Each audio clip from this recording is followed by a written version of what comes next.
this video I make a chain guard, set up the foot pegs and put everything back together and just make sure everything works properly.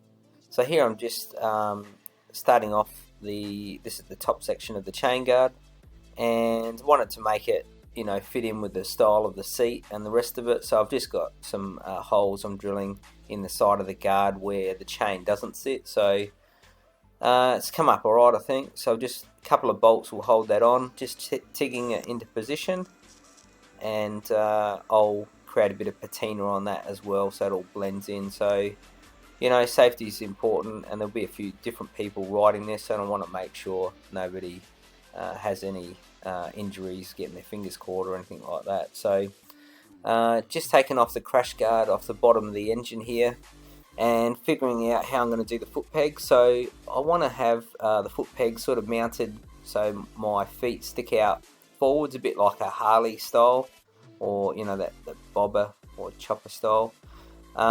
Making a bit of a bracket here that I drill and tap a couple holes in. It'll fit on the crash guard like you can see here, and then I'll bolt the brackets to the bottom, and I'm going to use a 5/8 rod. As you can see here, I've bent up some rod, got the foot pegs, and those second bars there are again for safety, so they'll be at a higher level than the foot peg, and that the back of my foot will sit there and stop it slipping off.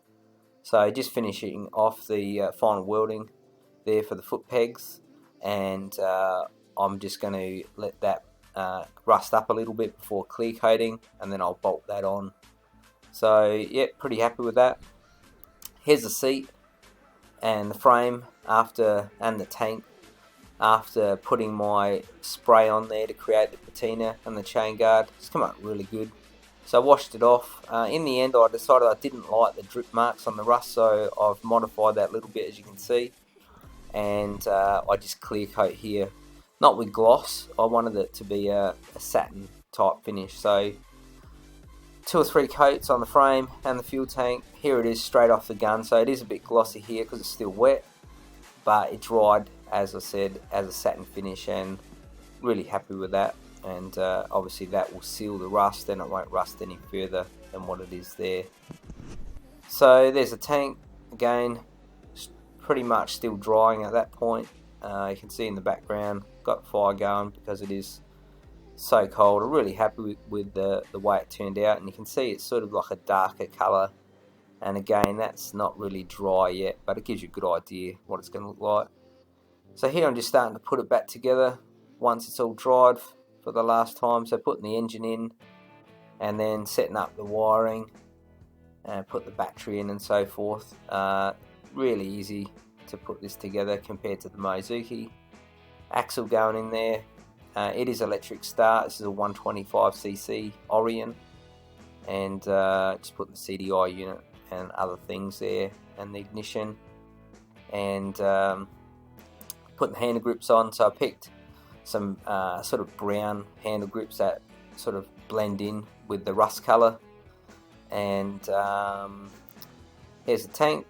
So you probably remember from earlier videos I welded it a little off take from the bottom, and you can see under here I've put another tab to hold the fuel valve.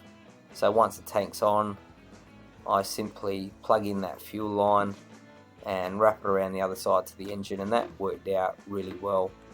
That tank is enormous really, compared to the amount of fuel you really need for an engine like this, but I really like it. I like the look of a motorbike tank on a pit bike. I haven't really seen that before, so I just thought it'd be a bit different. So there's a fuel line, little valve mounted there so it doesn't twist around or anything. There's the exhaust pipe. I've painted that in the grey, same grey I used on my pizza oven, which is rated at 1200 degrees. Put the sports muffler on with its springs. It looks really good. Here's the handle grips, and here I'm just putting a bit of fuel in it and just seeing if it actually starts.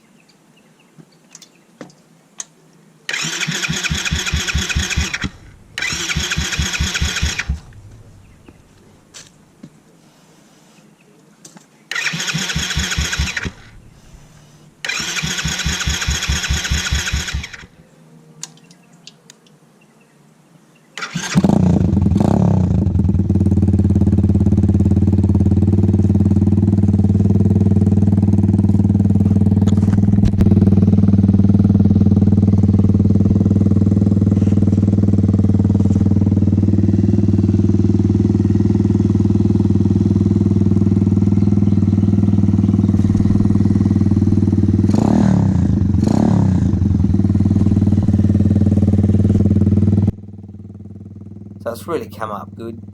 There's a little bit more to do. I've got a couple of parts on order, so once that comes, I'll finish this off, and I've still got to finish the shifter off, and then it's pretty much ready for the first test ride. So stay tuned.